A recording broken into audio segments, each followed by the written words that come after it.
جزا اللہ تعالی عنا محمد صلی اللہ علیہ وسلم بما هو اہل. بسم اللہ الرحمن الرحیم. ہم گفتگو کر رہے تھے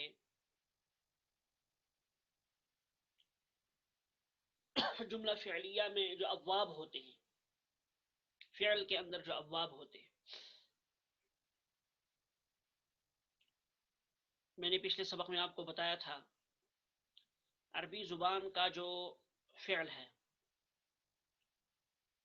وہ 3 حرف سے کم نہیں ہو سکتا. کوئی بھی ورب عربی زبان میں 3 حرف سے کم نہیں ہو سکتا. کم سے کم 3 حرف ہوں گے اس کے مادے میں، اس کی بنیاد میں. تو اسی مادے اور اس بنیاد سے متعلق ہماری گفتگو تھی. اس کو عربی میں ثلاثی کہا جاتا ہے. جو 6 حرفی فعل ہے اس کو ثلاثی کہا جاتا ہے. پھر اس ثلاثی میں ایک مجرد ہے. مجرد کا مطلب یہ ہے کہ اس کا جو صیغہ واحد مذکر غائب ہے، فعل ماضی کا صیغہ واحد مذکر غائب، اس میں ہم دیکھیں مادے کے علاوہ کوئی حرف اس میں زیادہ نہ ہو. جو مادے کے حروف ہیں، مثلا نون، نصارہ، نصارہ میں نون، صاد اور را. اب جب صیغہ واحد مذکر غائب فعل ماضی کا ہم دیکھیں گے اس میں کوئی حرف زائد نہ ہو تو اس کو ثلاثی مجرد کہیں گے. تو اسی ثلاثی مجرد سے متعلق ہماری گفتگو ہے. ہم اسی کے سلسلے میں گفتگو کر رہے ہیں. آپ کو بتایا گیا تھا کہ 6 باب ہیں ثلاثی مجرد کے، جن میں سے ایک باب آپ پیچھے پڑھ چکے ہیں، نصر ینصر. فا کلمہ کسے کہتے ہیں، عین کلمہ کسے کہتے ہیں، اور لام کلمہ کسے کہتے ہیں. یہ ساری باتیں آپ کو بتائی گئی ہیں اور الحمدللہ آپ کے ذہن میں. بطور خاص آپ کو یاد رکھنا ہے کہ عین کلمہ جو ابواب بنتے ہیں، مثلا آپ نے نصر ینصر پڑھا، ماضی میں جو عین کلمہ ہے اس پر فتح ہے، مضارع میں عین کلمے پر پیش ہے. تو جو یہ ابواب بنتے ہیں ان ابواب میں تبدیلی ہوتی ہے عین کلمے کے اعراب کے اعتبار سے. تو گویا جو بھی باب ہمارے سامنے آئے گا اس کے عین کلمے پر ہم نے خصوصی توجہ دینی ہے، تب وہ باب اور وہ باتیں ہماری سمجھ میں آ جائیں گی. تو چلیے آج ہم مزید اور 2 ابواب کا تذکرہ کریں گے. ہم نے اس سے پہلے باب کا تذکرہ کیا، نصر ینصر، 6 ابواب میں سے ایک باب کا تذکرہ کیا. اب 6 ابواب میں سے مزید 2 کا تذکرہ آج ہم کرتے ہیں. تو ان ابواب میں سبق آپ کا بہت تھوڑا رہتا ہے. کیوں؟ اس لیے کہ بنیادی کام ان میں ہے کہ زبان پر ان الفاظ کو چڑھایا جائے، ان کی اس گردان کو زبان پر چڑھایا جائے. جب یہ گردان زبان پہ چڑھ جائے گی، اچھی طرح سے آپ اس کی مشق کر لیں گے تو آگے چل کر انشاءاللہ آسانی ہوگی اور صیغے پہچاننے میں بھی آپ کو سہولت ہوگی. دیکھیے، فعل کا ترجمہ کرنے کے لیے ضروری ہے، عبارت کو سمجھنے کے لیے ضروری ہے کہ آدمی کو صیغے کی پہچان ہو، اچھی طرح سے پہچان ہو.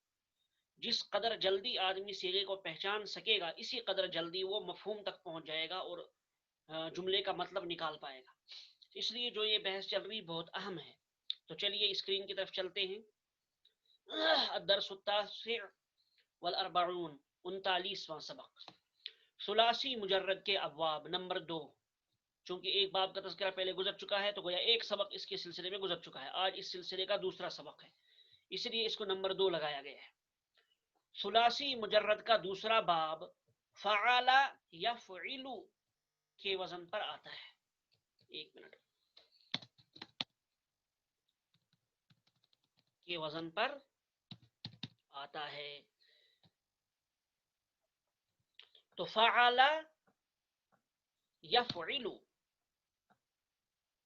گویا ماضی میں عین کلمہ مفتوح ہے.